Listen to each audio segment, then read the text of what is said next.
Hotel owner Karen bullies an elderly black janitor, until Snoop Dogg gets involved. The Grand Horizon Hotel had always been Ruth Johnson's entire world. Even now, at 43, she found herself drawn to its gleaming marble floors and crystal chandeliers whenever life became too heavy to carry. Today was no different. She stood at the edge of the hotel's rooftop garden, watching the sunset spread across the Los Angeles skyline as another long shift ended. The luxury hotel had transformed from the warm family-owned establishment of her early days into a corporate playground for wealthy elites. Old-time staff members had been replaced by younger faces with perfect smiles, and even the hotel's classic charm, its signature blue and gold color scheme, had been swapped for sleek grays and silvers, its welcoming lobby redesigned to create more exclusive VIP areas.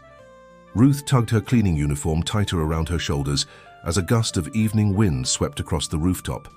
She hadn't planned to stay at Grand Horizon for over a decade, but her father's medical bills years ago had left her no choice. Now, standing by the railing where she'd spent countless break periods watching the city below, Ruth felt the weight of years of invisible service pressing down on her chest, making it difficult to breathe. "I thought I might find you here." The voice startled her. Ruth turned to see a young woman with striking blue eyes and neat blonde hair watching her from a few yards away. For a moment, she didn't recognize her. The staff uniform was different from her own, newer and more tailored. But then she smiled, and suddenly Ruth placed her as one of the newer housekeeping staff. "Lisa," she said, the name feeling familiar despite their limited interactions. "What are you doing here?" "Just finished my shift," she replied, stepping closer. "Ms. Whitmore reassigned me to the executive floors. I saw you heading up here. Everything okay?" Ms. Whitmore. The name stung. Karen Whitmore hadn't been Ruth's direct supervisor for a long time, but as the hotel's owner, her influence was inescapable. "How are the executive floors?" Ruth asked, turning back toward the cityscape. "I hear the new Egyptian cotton sheets cost more than my monthly rent." Lisa nodded, moving to stand beside her, close but not touching. "I'm sorry about the reassignment," she said after a moment of silence. "It's not fair that you got moved to basement maintenance after all your years of service." Ruth swallowed hard against the sudden tightness in her throat.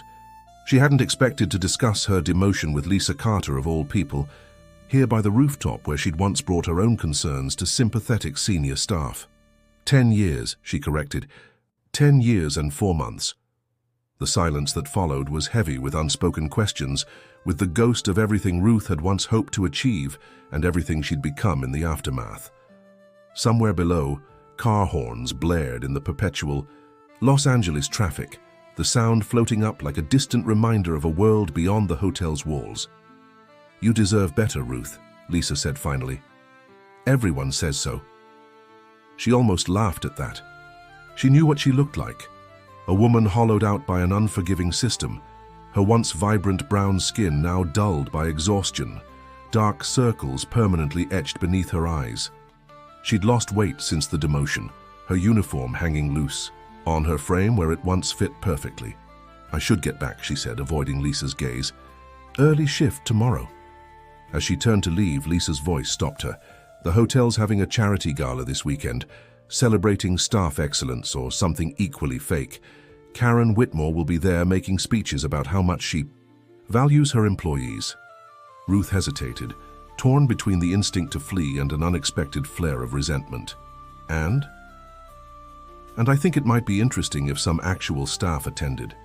Lisa's eyes held a determined gleam.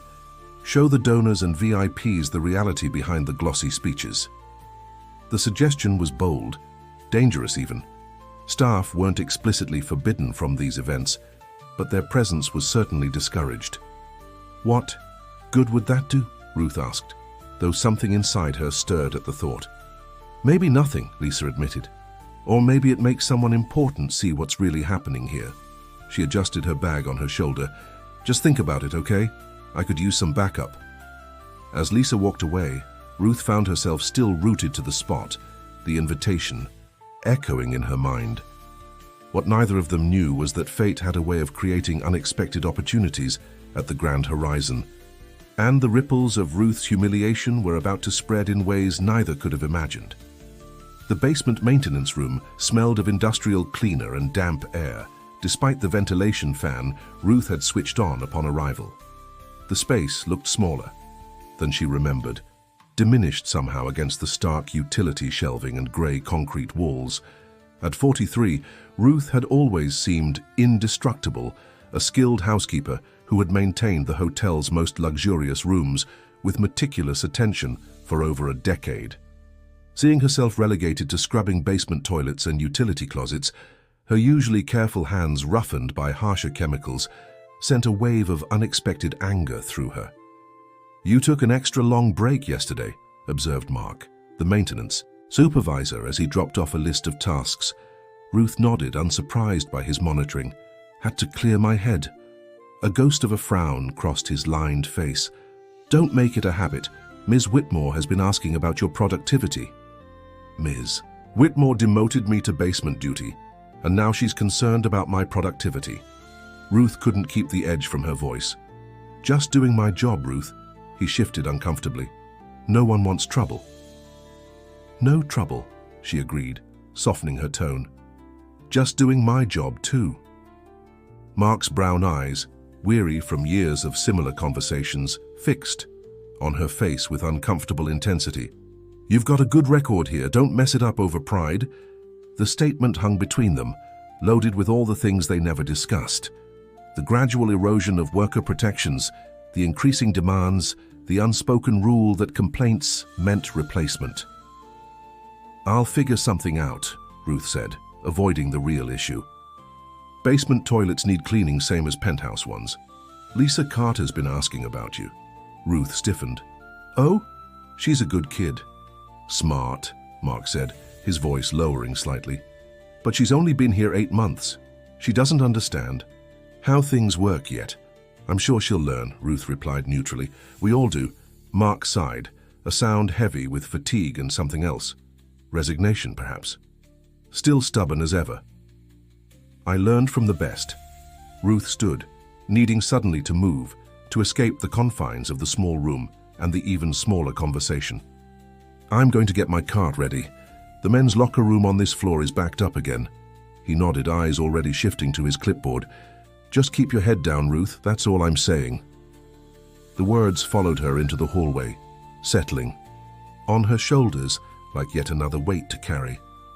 "Keep your head down." After 10 years of carefully maintained professionalism, of holiday shifts and weekend overtime that never seemed to translate into advancement, she wasn't sure she remembered how to look up anymore. In the supply closet, Ruth's phone buzzed with a text from her sister Janelle, checking on her and asking about the upcoming family dinner. The message was a reminder of the life waiting for her outside the hotel, her small apartment, her community college night, classes, her family, a life she'd built carefully, deliberately, in spite of the complications of her job. As she typed a response, someone slid into the supply closet with her. Ruth looked up to find Lisa studying her with undisguised concern. "You're really down here," Lisa said. It wasn't a question. Ruth frowned slightly. "Where else would I be? You've seen my new assignment board."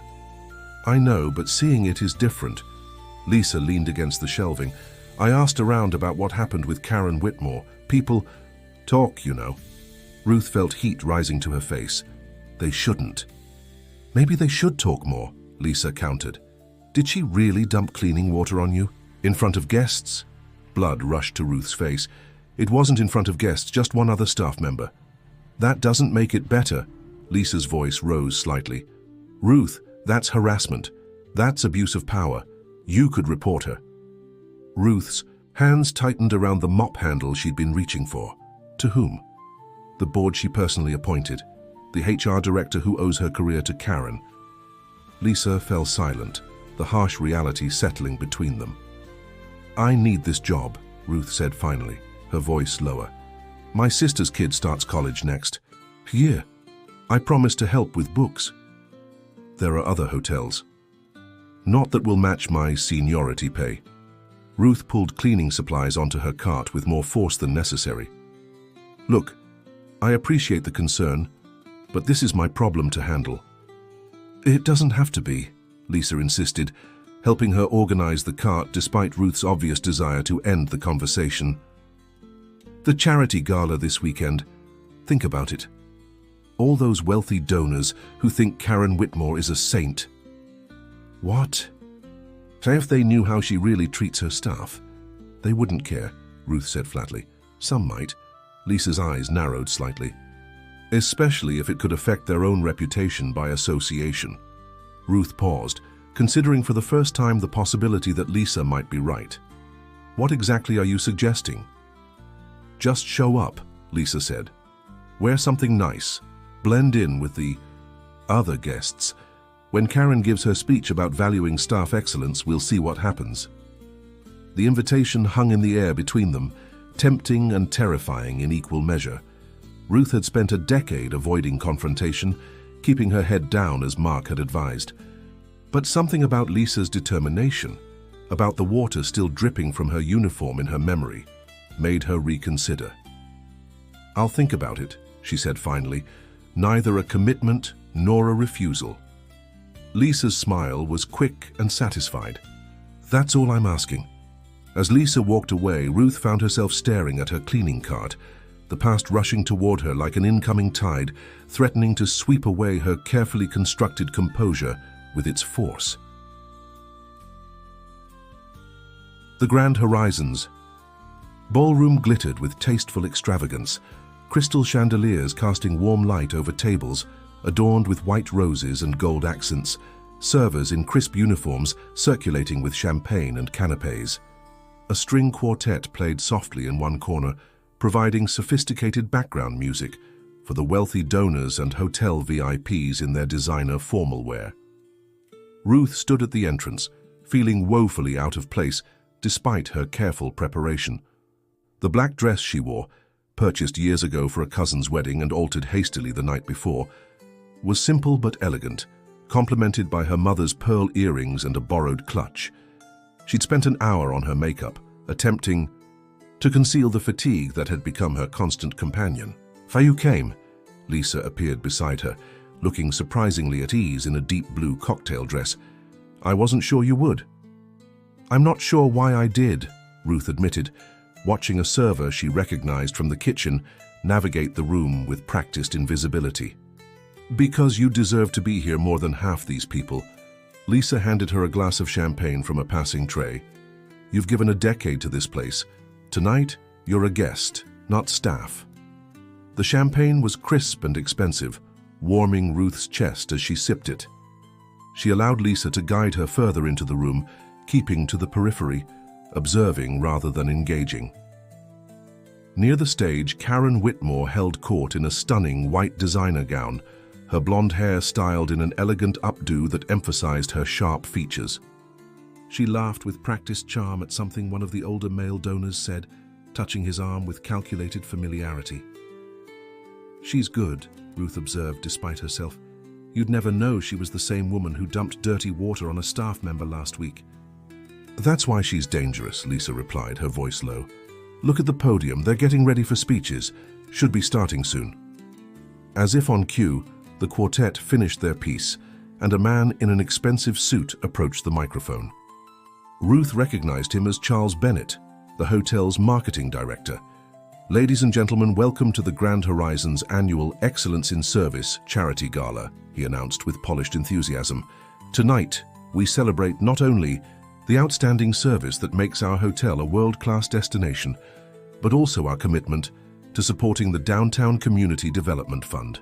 Polite applause followed as Bennett continued with practiced platitudes about community involvement and corporate responsibility.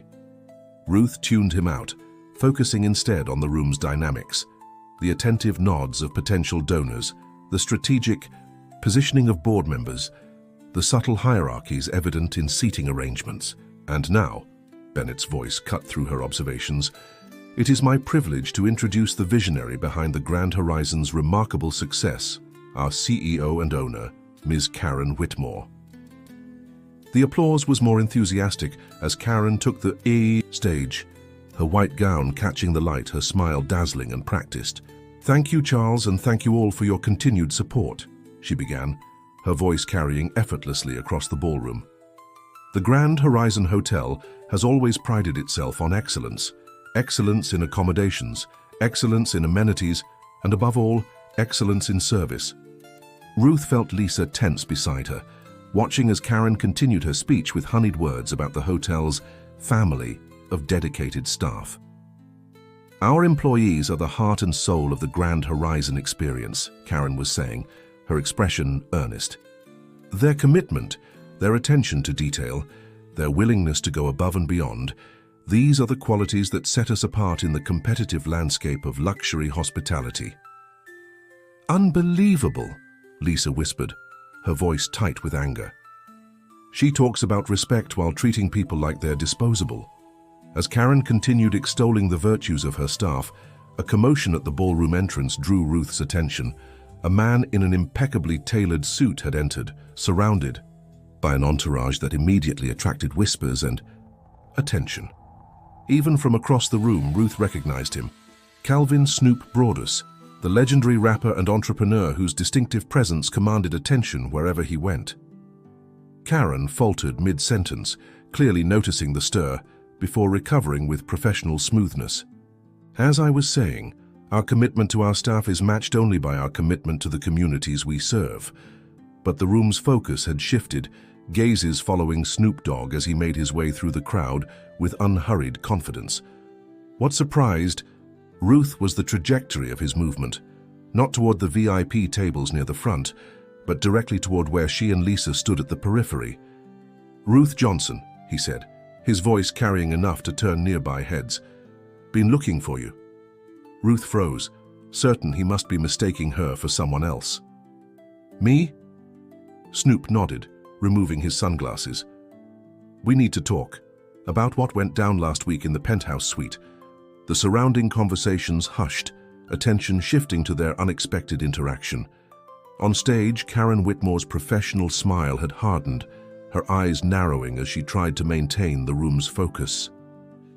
"I'm sorry, Mr. Broadus," Ruth began, intensely aware of the growing audience. "I'm not sure what you mean." "I think you do," he replied, his casual tone belying the seriousness in his eyes. "I was checking in early, waiting in the lobby. Saw the whole thing with you and Miss CEO up there. The water, the humiliation, all of it." Ruth felt the blood drain from her face as Lisa gripped her arm in silent support. "And I'm thinking," Snoop continued, raising his voice slightly, "that maybe these fine folks donating to a charity about excellence in service might be interested in knowing how the hotel's actual service providers get treated." The silence that had begun around them spread through the ballroom like ripples in a pond. Karen had stopped speaking entirely, her knuckles white around the edge of the podium.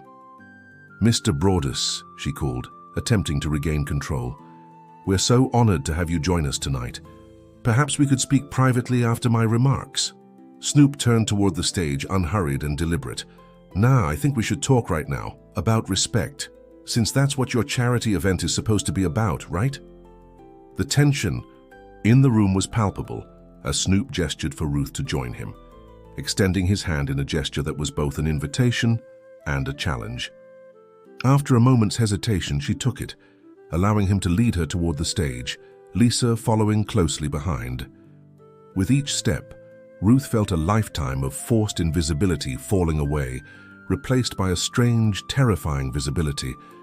For the first time in 10 years, every eye in the Grand Horizon was on her, not as someone to be overlooked or ordered about, but as someone to be seen. Really seen. And in that moment, the weight of dignity she'd carried all these years felt suddenly lighter, transformed from a burden into strength by the simple act of standing up. "Ladies and gentlemen," Snoop addressed the crowd with the ease of someone accustomed to commanding attention. "I want to introduce you to Ruth Johnson. She's worked at this hotel for 10 years, cleaning the same suites you stay in, making sure everything's perfect for your comfort." Ruth stood beside him, heart racing but chin lifted, aware of Karen Whitmore's icy glare from a few feet away. "Last week," Snoop continued, "I witnessed something that doesn't match all this talk about excellence and respect. I saw Ms. Whitmore here pour dirty cleaning water over Ruth's head because a room wasn't clean enough, a room that Ruth hadn't even started cleaning yet. Murmurs spread through the crowd, donors exchanging uncomfortable glances. "That's a gross exaggeration," Karen interjected, her voice tight with controlled anger. "A minor workplace incident is being blown completely out of proportion." "Is it?" Lisa stepped forward, surprising Ruth with her confidence. "Because I was there too, and there was nothing minor about humiliating a dedicated employee with over a decade of service." Karen's perfect composure cracked slightly. "Who are you again?" "Lisa Carter. I've worked here 8 months, long enough to see how things really operate beneath the glossy surface." The whispers increased, several donors looking distinctly uncomfortable. A woman in an expensive red dress stood up from one of the front tables. "Karen, is this true?" she asked, her voice carrying across the now silent ballroom. Ruth recognized her as Diane Larson, one of the hotel's major investors, because if it is, the board needs to have a serious conversation. Karen's smile had become brittle, her eyes darting between Ruth, Snoop, and the increasingly disturbed donors. "Diane, I assure you, this is being taken completely out of context. Perhaps we should continue this discussion privately." "I think we've had enough privacy," Snoop cut in smoothly. "That's the problem, right? What happens behind closed doors stays there, unless someone with a voice speaks up." He turned to Ruth. "You got something to say? Now's the time." Ruth felt the weight of every gaze in the room, but for once it didn't make her want to disappear. Instead, she stepped forward, taking the microphone with hands that trembled only slightly. "My name is Ruth Johnson. I've cleaned rooms at the Grand Horizon for 10 years, she began, her voice growing stronger with each word. "I've seen guests at their best and worst. I've cleaned up after celebrities, politicians, and ordinary people celebrating special occasions. I've taken pride in my work, even when that work went unnoticed and underappreciated." She turned slightly to face Karen directly. "Last week, Ms. Whitmore dumped dirty water over my head because she was angry about the state of a room that the previous guests had destroyed and that I had just entered to clean. She then demoted me to basement maintenance, away from the skills I've developed over a decade." Ruth took a deep breath, surprised by the steadiness in her voice. "This isn't about me seeking revenge or compensation. It's about dignity. The dignity every worker deserves, regardless of their position. The dignity this charity gala claims to celebrate while ignoring the reality of how staff are treated." The silence that followed was profound. Then, from the back of the room, a single person began to applaud. Others joined, the sound swelling until most of the room was on their feet.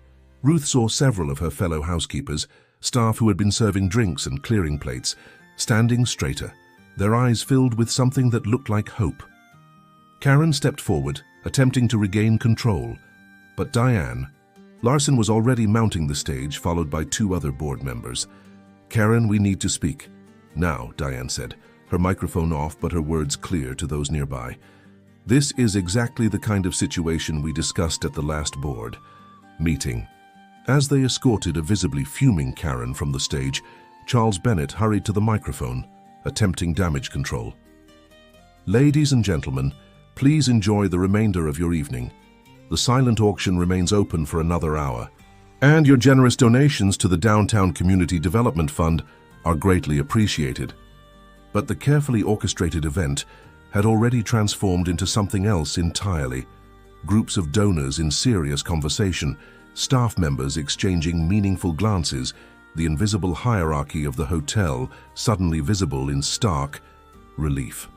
Snoop guided Ruth back through the crowd, pausing to speak with various influential guests along the way, introducing her not as a housekeeper, but as the woman brave enough to speak truth to power. Lisa followed, fielding questions from curious donors about working conditions and staff treatment. "You did good," Snoop told Ruth quietly as they reached a quieter corner. "Real good." "What happens now?" Ruth asked, the adrenaline of the moment beginning to fade, reality setting in. "I probably just lost my job." "Maybe," he acknowledged. "Or maybe you just changed things around here." Those board members looked pretty serious. Before Ruth could respond, Diane Larson approached, her expression thoughtful. "So, Miss Johnson, I'd like to speak with you, privately if possible." Snoop raised an eyebrow. "You good with that, Ruth?" She nodded, straightening her shoulders. "Yes, I am." As she followed Diane to a quiet alcove off the main ballroom, Ruth caught sight of Lisa giving her a thumbs up from across the room. For the first time in years, she felt something unexpected unfurling in her chest. Not just anger or resentment, but something that felt remarkably like hope. The staff cafeteria buzzed with unusual energy the following Monday morning. Ruth entered to find conversations halting briefly before resuming with increased intensity, gazes following her movement across the room. After a lifetime of professional invisibility, the sudden attention was disorienting. "There she is," Lisa called, waving her over to a table where several housekeepers and maintenance staff had gathered.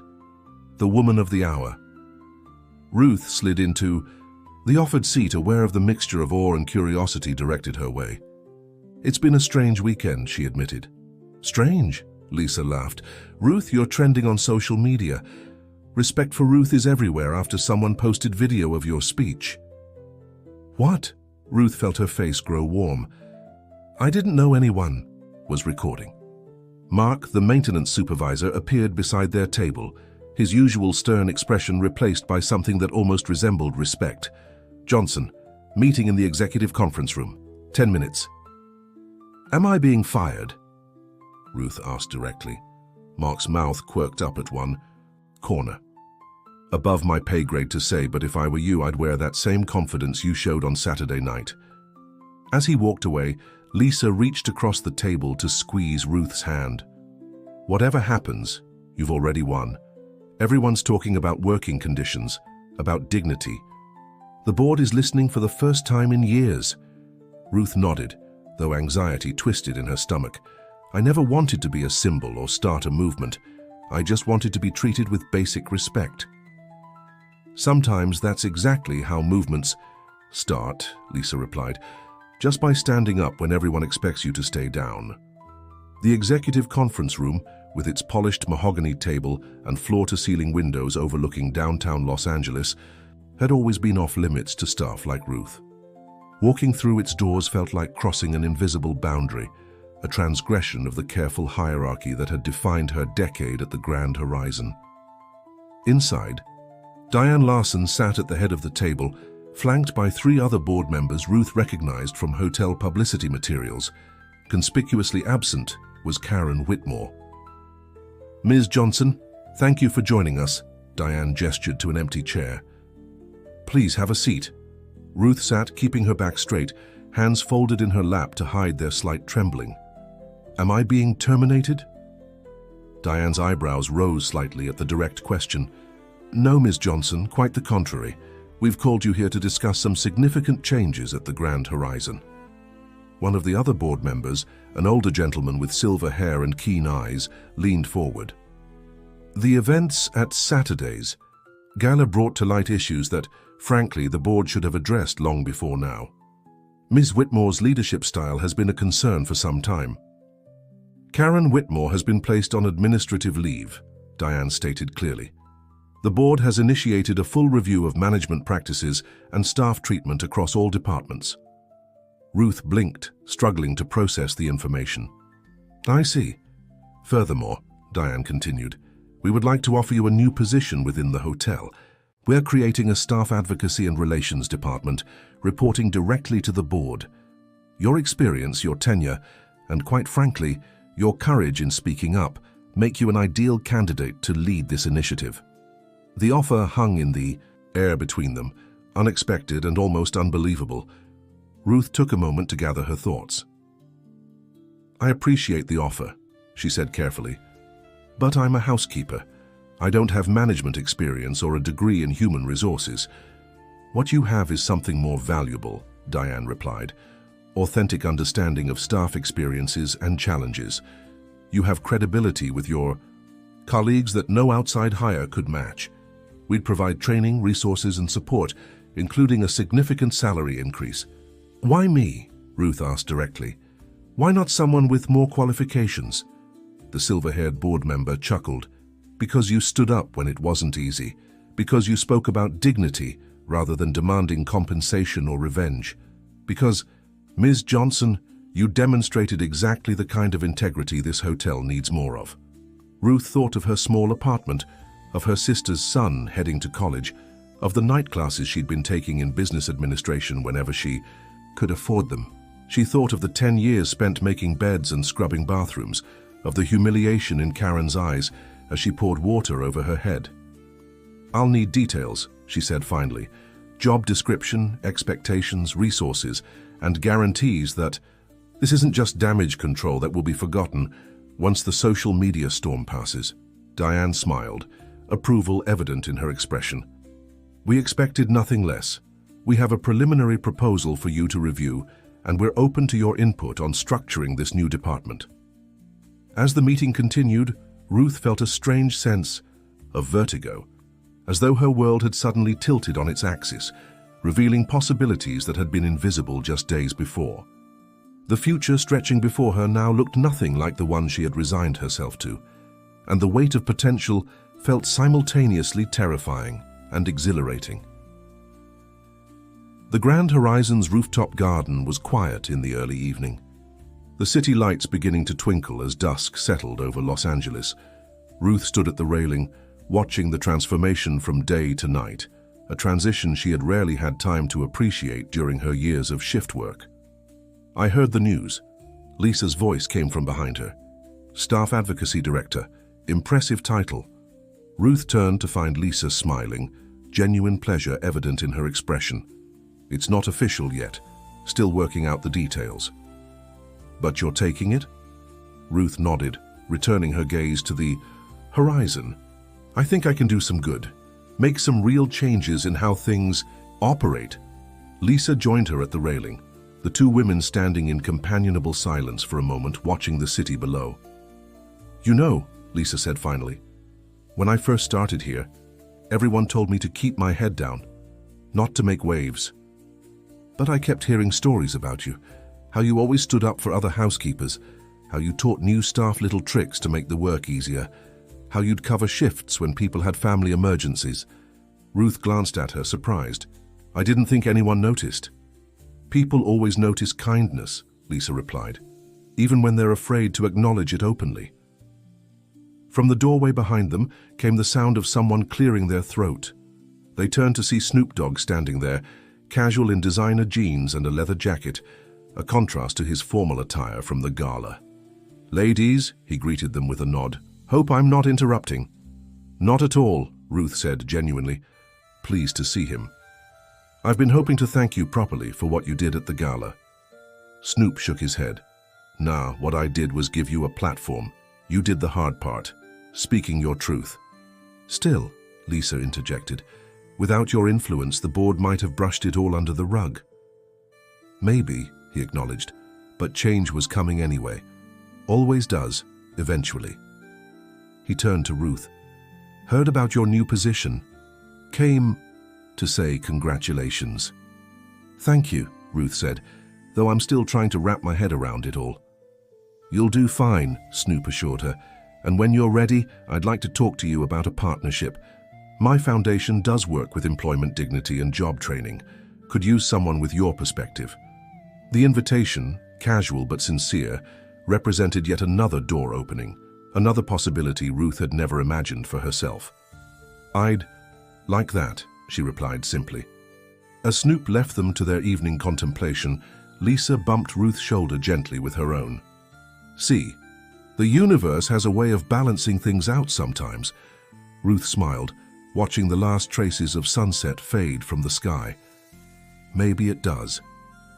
Below them, the Grand Horizon Hotel continued its evening routine, guests checking in, staff moving, efficiently through their duties, the machinery of luxury hospitality operating with its usual precision. But something fundamental had shifted, a rebalancing that had begun with a moment of humiliation and cruelty, but was ending with something that looked remarkably like justice. As the first stars appeared above the city skyline, Ruth felt the weight she had carried for so long, the weight of invisibility, of silent endurance, of dignity maintained against all odds, transform into something lighter, something like hope for a future she was only now beginning to imagine.